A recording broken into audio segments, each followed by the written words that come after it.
나흘 연속 세 자릿수의 코로나19 확진자가 나오고 있습니다. 특히 수도권 교회발 확산세도 심상치 않은데요. 오늘 관련 소식을 백순영 가톨릭의대 미생물학교실 교수와 함께 살펴보도록 하겠습니다. 안녕하세요. 예, 안녕하세요. 자, 지금 상황이 심상치가 않습니다. 현재 상황을 좀 어떻게 보고 계신지부터 듣겠습니다.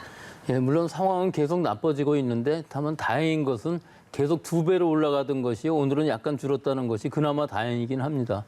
또 하나는 이 전국에 있는 교회가 다 문제라는 것이 아니라 몇 개의 교회로부터 시작하는 것, 특히 성북의 사랑제일교회의 경우에 있어서 이 방역 수칙을 잘 지키지 않았고 또 역학조사에도 굉장히 비협조적이었기 때문에 지금 상당히 문제가 될 수가 있는데 지금까지도 사실 상당히 많은 소규모 모임들, 즉 교회에서의 소규모 모임들로부터 시작한 지역사회 감염이 많이 있었기 때문에 그것들을 규제를 했었고 7월 25일 날 이것을 규제를 풀었어요. 근데 이상하게도 그 푸른 이후에 지금 또 이런 상황이 나오는데 지금은 소규모 모임이 아니라 오히려 상당히 큰 교회, 사랑제일교회만 해도 신도가 4,000명 이상이나 되고 우리 제일교회의 경우도 1,000명이 이상이나 되거든요. 근데 이런 데서도 잘 방역 수칙을 잘 지키지 않아서 서울 수도권에서 지금 대부분 지금 발생을 하고 있는데 실제 문제는 이 수도권에서 발생하는 것이 지금의 문제가 아니라 벌써 한 2주일 전에 발생한 감염이 된 사람들이 지금 나타나는 것이기 때문에 생각해보면 이 긴 장마 동안에 아마 실내에서 많은 활동들을 하고 많이 농축되었던 것이 지금 누적되어서 지금 발생을 하고 있는데 문제는 또 지금부터는 날씨가 좋아지니까 서울 수도권의 사람들이 지방으로 이동을 하게 되면은 전국적으로 퍼질 수 있는 상황이 될 수가 있고 지금 교회발인 경우에 있어서도 간간히 지방에서 나오고 있거든요. 그러니까 이런 부분들이 즉 지금은 타겟은 여러 가지 군데가 있기는 하지만 실제로는 우리 제일교회하고 또 사랑제일교회가 제일 큰 부분을 차지하고 있기 때문에 이 부분을 잘 통제를 하고 또 하나는 그 기쁨 153 교회라든지 반석교회에서부터 시작한 것들이 시장이라든지 뭐 커피숍이라든지 여러 군데 지역사회에서 많이 퍼져 있는데 이 부분들은 어느 정도 통제가 지금 돼가는 것으로 보이기 때문에 앞으로 우리 국민들이 1, 2주만 잘 조심해서 사신다면은 또 이것이 통제가 가능할 수 있는 수준까지 갈 수 있을 것으로도 보이지만 지금 이 시기에 잘못되면 아주 걷잡을 수 없는 상황이 될 수도 있는 아슬아슬한 순간이긴 합니다. 굉장히 중요한 시점이라는 말씀이신 건데 이런 이야기가 있습니다. 일부 어떤 이제 사랑제일교회 관련 검사 대상자 중에 소재가 파악되지 않는 분들이 좀 있으신 것 같아요. 때문에 여기에 대해서 이제 하나하나 좀 찾아서 가겠다라고는 이야기가 나오고는 있습니다만 이렇게 되면 좀 시간이 오래 걸리게 되는 거 아니겠습니까? 그렇죠. 우리가 지금 지난번에 신천지 때에도 그 명단이 확실치가 않았고 소재 파악이 잘 안 되는 경우가 많이 있어서 이분들이 진단검사를 받지 않게 되면은 결국은 지역사회에 N차 감염이 일어나게 되는데 조금 다른 부분이 있는 것은 신천지일 경우에는 사실은 찾아가 보면 대부분 그 교인들이 20, 30대 특히 여성들이 많았었거든요. 그래서 그나마 다행이었었는데 지금 이 사랑제일교회 같은 경우는 상당히 연로하신 분들이 많은 데다가 또 여러 가지 정치색을 띠고 계셔갖고서 실제 진단검사에 잘 안 나오시는 부분들이 있고 방역 수칙도 잘 안 지키시고 또 어제 8.15인 경우에 있어서는 그제죠. 집단으로 집회를 참여하셔갖고서 결국 2만 명이나 모인 데에서 이 신도들이 만약에 전파를 했었다 그러면 굉장히 심각한 일이 일어날 수가 있는데 지금 진단검사를 받을 수 없는 소재불명인 사람이 500명이 넘는다고 그러니까 이분들이 지역사회에 만약에 감염을 시킨다고 그러면은 본인뿐만 아니라 본인의 가족이라든지 지인 또는 지역사회에 엄청난 그 파급을 줄 수 있는 이런 엄중한 상황이거든요. 그러니까 지금 이 8월 7일부터 시작해서 13일 사이에 사랑제일교회에 방문하셨던 분들은 뭐 증상의 유무와 상관없이 무조건 지금 다 진단검사를 받게끔 명령도 내려져 있고 뭐 신원 상관없이 받을 수 있기 때문에 실제 지금 빨리 받으시는 것이 우리 지역사회를 위해서 중요한 부분이고 이것이 전국적으로 확대가 되지 않게 막을 수 있는 유일한 방법이라고 생각을 합니다. 네, 맞습니다. 지금 교수님께서 잠깐 언급을 좀 해주셨습니다만 이 사랑제일교회 관련한 어떤 가짜 뉴스 같은 것들이 또 퍼져 있기 때문에 검사를 받는 것을 좀 꺼려하시는 분들이 사실 있다고도 볼 수 있겠거든요.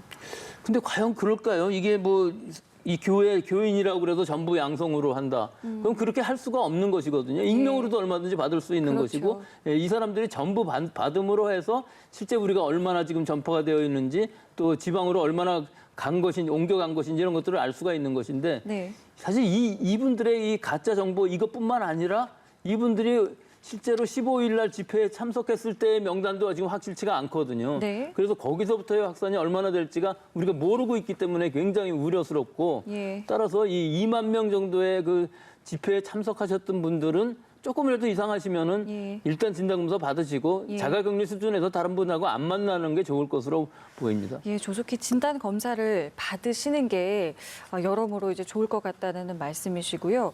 문제는요, 이렇게 수도권 교회발 확산세뿐만 아니라 뭐 카페라던가 음식점에서도 지금 확진자가 나온 상황이기 때문에 이게 일상생활에서 우리가 상당히 좀 더 평소보다 더 주의를 기해야겠다라는 생각이 좀 들더라고요.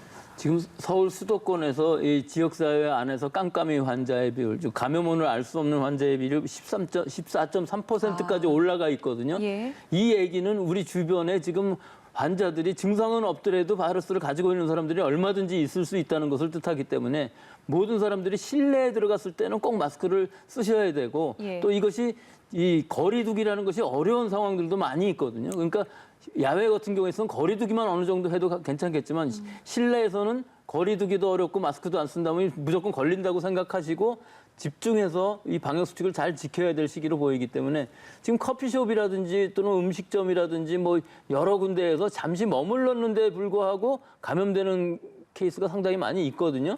근데 양쪽이 다 만약에 앞에 있는 사람이 마스크를 썼고 나도 마스크를 썼다면 거의 걸리는 일이 없는 지금 이런 상황이거든요. 네. 그렇기 때문에 꼭 기본으로 돌아가서 마스크 잘 쓰시고 혹시라도 주변을 만졌다면 손 잘 씻는다면 감염이 안 되는 것이기 때문에 지금 이렇게 서울 수도권에도 바이러스가 많이 늘어났다고 할 때일수록 더 기본에 충실한 방역 수칙 또 개인 위생 잘 지켜야 되겠습니다.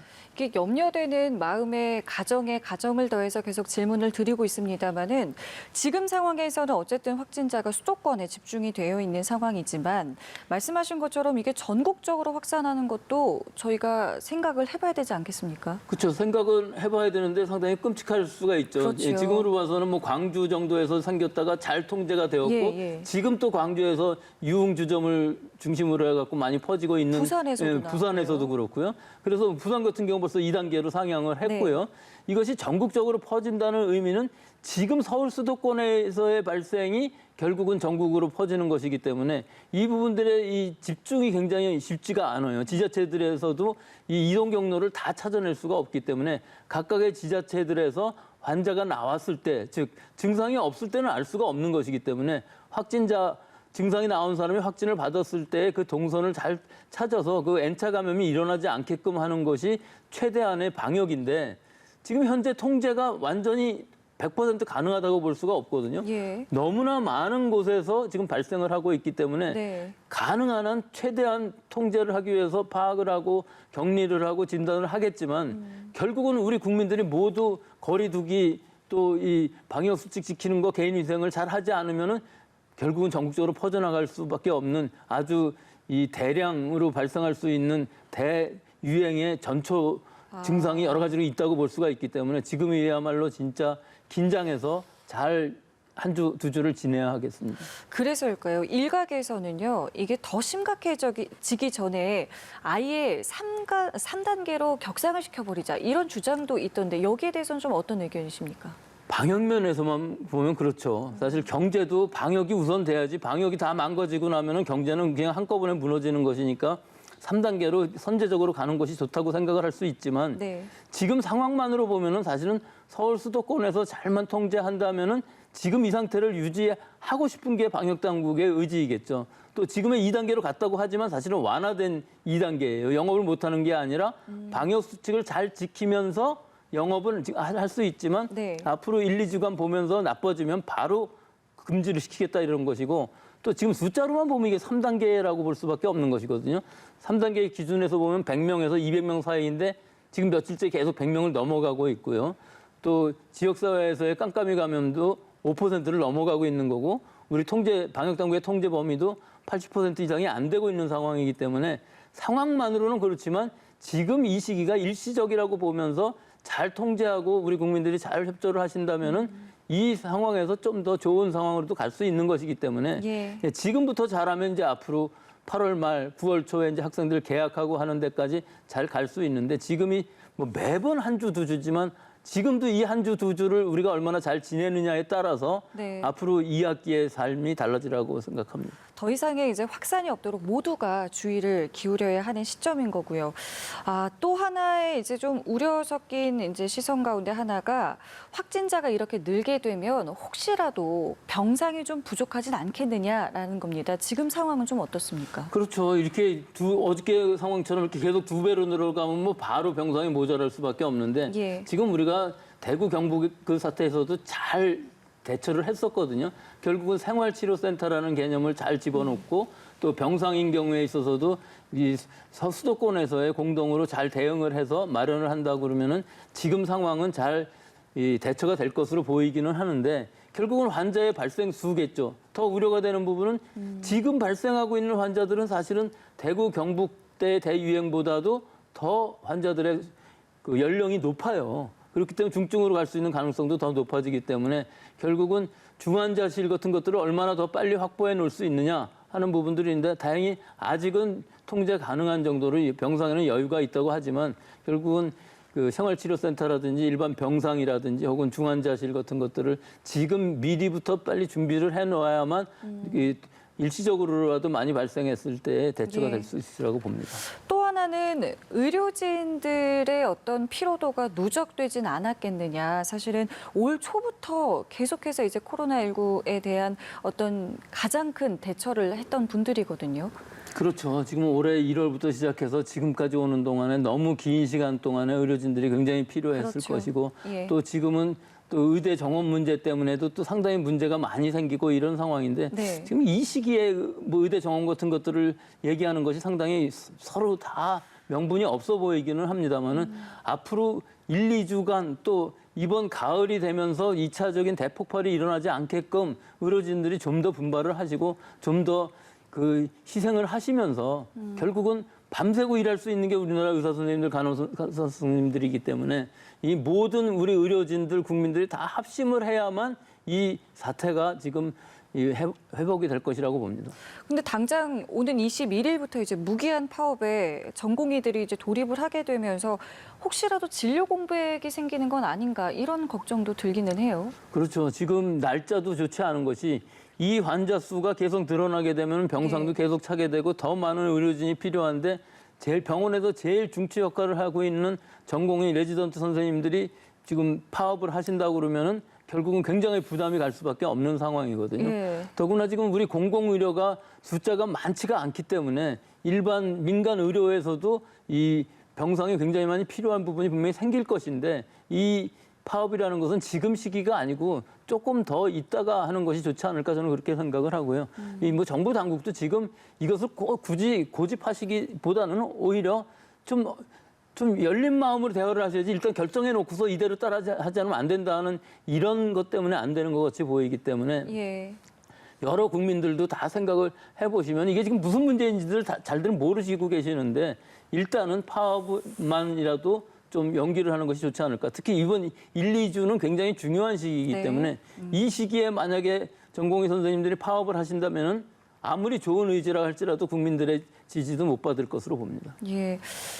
어쨌든 일단은 백신과 치료제가 개발되기 전까지는 뭐 또렷한 어떤 뭐 방법이 없기 때문에 지금의 상황이 유지되는 게 아니겠느냐라는 이제 전망이 많은 상황이고요.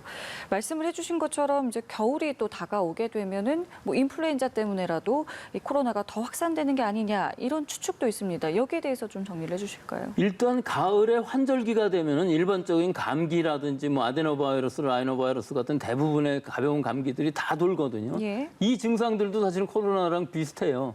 그런데다가 인플루엔자, 독감까지 이제 합치게 되면은 걷잡을 수 없는 상황이 되기는 합니다. 그렇기 때문에 올해는 아마 모든 학생들한테 독감 백신을 아마 맞추게 해서 독감이라도 일단 예방해 놓고 보자 이런 상황이 될 것 같은데 예. 결국은 우리가 개인 위생을 잘 지킨다 하는 의미는 이런 감기나 독감들도 사실은 많이 줄일 수 있는 상황이기는 해요. 하지만 가을 또 겨울로 가면서 이런 증상들이 같이 나타나게 된다 그러면 방역 당국도 또 의료 병상에서도 굉장히 무리가 갈 수가 있고 특히 독감 같은 경우에 있어서는 연로하신 분들은 폐렴으로 갈 수 있는 가능성도 굉장히 그렇죠. 많이 있고 예. 또 독감은 어린아이들한테도 심각할 수가 있거든요.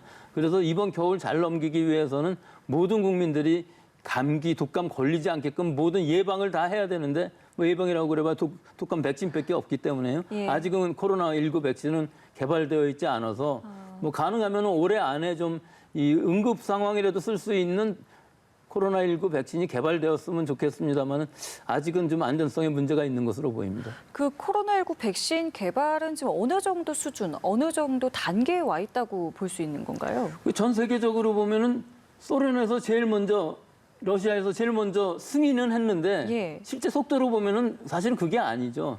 다른 나라들에서 영국이나 미국 같은 데에서는 약 3만 명 정도의 3상을 지금 하고 있기 때문에 3만 명이라는 의미는 15,000명, 15,000명 이렇게 나눠서 백신을 준 사람들하고 주지 않은 사람들이 과연 얼마나 방어력이 있느냐, 백신을 준 후에 얼마나 부작용이 생기느냐 하는 것을 다 봐야 되는 것인데 예. 그것이 제일 빨라야 올해 연말 안에 결과가 나오는 것 정도거든요. 그러니까 실제로 우리 일반 국민들이 맞기에는 어렵지만 일단 그런 결과라도 잘 나온다면은 의료진이라든지 뭐 꼭 필요한 취약계층에 먼저 놓을 수도 있는 것이기 때문에 그런 것이 제일 희망적이라고 그러면 올해 안에 가능하겠지만 그 러시아에서의 백신은 전혀 알 수도 없는 것을 지금 1차로 생산을 했다고 그러는데 생산한 다음에 일반 국민들한테 그것을 임상시험하는 꼴이거든요. 아. 그럼 이것은 뭐 위험하든 안 하든 효과가 있든 없든 간에 이런 상태로 가는 것은 좀 맞지 않는 것으로 보이기는 그렇겠네요. 하는데 예. 사실은 미국이나 우리 지금 서방 국가들도 할 말은 없는 것이 지금 이 백신들을 개발하는 데 있어서 전임상이라든지 1상, 2상 같은 것들을 너무 빠른 시간 안에 뛰어넘어가고 있거든요. 아, 절차를 예, 다 절차를 밟지 굉장히 많이 않는다고요? 줄이고 하고 있기 때문에 안전성이 아직도 보장이 안 되는 부작용이 상황. 있을 수 있는 있을 거 수 있는 것이 부작용이라는 것은 시간을 두고 봐야 되지 않겠습니까? 즉 건강한 사람들한테 맞히지만 건강한 사람들 중에서는 이 백신을 맞을 때 바이러스에 감염된 사람들도 있을 수가 있는 것이거든요. 그러니까 한 몇만 명 정도만 벌써 이렇게 접종을 해놓고 보면은 그 중에 이상한 사람들이 생기는 거예요. 일반적으로 뭐 열이야 대부분 나는 것이지만 그런 가벼운 열이나 두통이나 이런 것들이 아닌 중대한 후유증이 나올 수도 있는 것을 좀 시간을 두고서 지켜봐야 되는데 지금 시간적으로 봐도 지금부터 3개월을 본다고 해도 연말이 되지 않습니까? 그렇죠. 그러니까 지금 상황으로 봐서는 연내로 효과와 안전성이 어느 정도 완전하진 않지만 어느 정도 이 확립된 확인된 이런 백신은 개발을 할 수가 있겠지만 이런 백신은 진짜 아주 건강한 사람들, 의료진 같은 사람들이 자발적으로 맞을 수 있는 이런 응급용 백신으로서는 충분히 역할을 할 수 있을 것으로 봅니다. 예, 말씀하신 것처럼 뭐 신속성뿐만 아니라 정확성과 안전성 또한 중요해 보이겠습니다. 오늘은 여기까지 듣도록 하겠습니다. 지금까지 백순영 가톨릭의대 미생물학 교실 교수와 함께했습니다. 말씀 고맙습니다. 감사합니다.